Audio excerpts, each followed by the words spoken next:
Can't seem to start a YouTube video anywhere these days without somebody drinking something. I mean, who's got the time for... This is recording, right? Yeah, you've got plenty of time to watch me drink. I should add a montage for opening this. Today's video, by popular demand, if you've been in the community voting on the poll, we're talking about file storage. If you are making videos, even if it's one a month, at some point you are going to face the problem of file storage. So I'm going to take you through what I do, how I back up my stuff. We're even going to talk about, should you even back up anything in the first place, and then reliability about hard drive brands, which ones work and which ones are like... For me, I back up everything. I have a copy of every single vlog I've ever made. There's a couple have got lost for one reason or another, hard drive fail, or they're on a laptop, but generally I keep them all. Because something I shot 3 years ago, I know where that is sometimes, and I know that I'm going to need that for something in a year's time.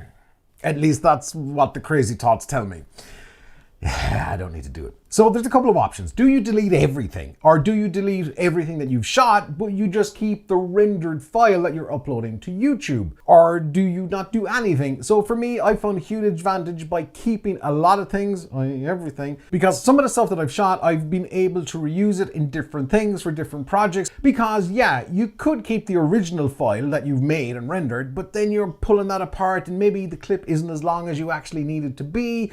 Or if you download the file directly from YouTube, it's compressed, it's like 720p, it's no good to anybody. So what I run is a TerMaster DAS. It's not a NAS, it's a DAS. So NAS is network attached storage. DAS is direct active storage. So the difference is one sits on the network, NAS, network attached storage, and then the DAS plugs in via USB 3 or something like Thunderbolt, and that's it. And it's fast enough to edit off of and work off of permanently. So that's what I do. And then there's the other option of backing up your stuff to the cloud, which is hugely reliable because let's face it, you don't really hear of Google losing much stuff, do you? But backing up to the cloud, when you're starting out, can be cheap. Even your free Gmail account that you have right now, you're going to get a little bit of storage with that. But if you start amassing a lot of videos and you're keeping everything, you can quickly run into hundreds of dollars a month on costs per storage, because you're using terabytes of data. So the cloud is the most reliable way, and I'm going to get to reliable hard drive brands from my personal experience in the next while.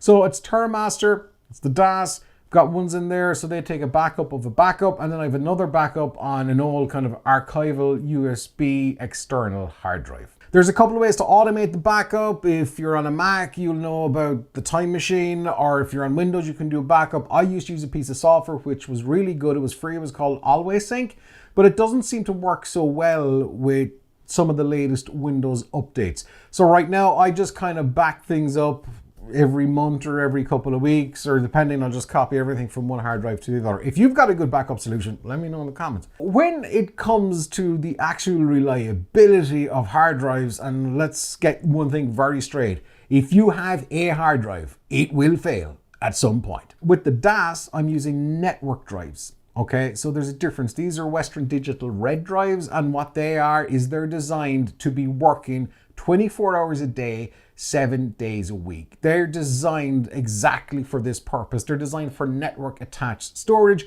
which should always be running. So that's one thing to keep in mind. What type of hard drive are you running? Because external USB hard drives, unfortunately, they are not designed to be running 24/7, but we all do it, right? And then you wonder, why do they fail? In my personal experience, and over the years, I've had a Seagate network drive in the house. I've had a couple of Seagate drives, like 6 terabyte ones, in a work PC and a PC here. And every single Seagate drive I've ever owned has failed.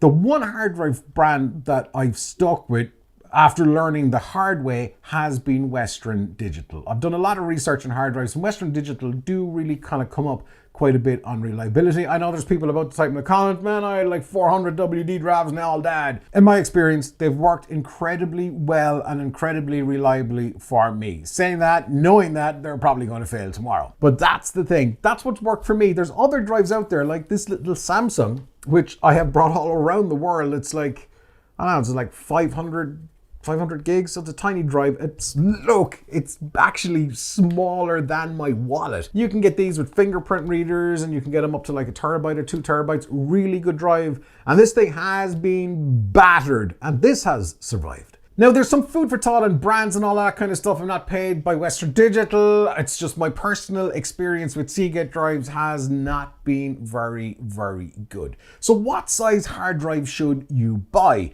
Right now, if you're only starting out, maybe you've got like, a couple of gigs of videos and you're like, oh, 500 gig drive, that's going to be plenty.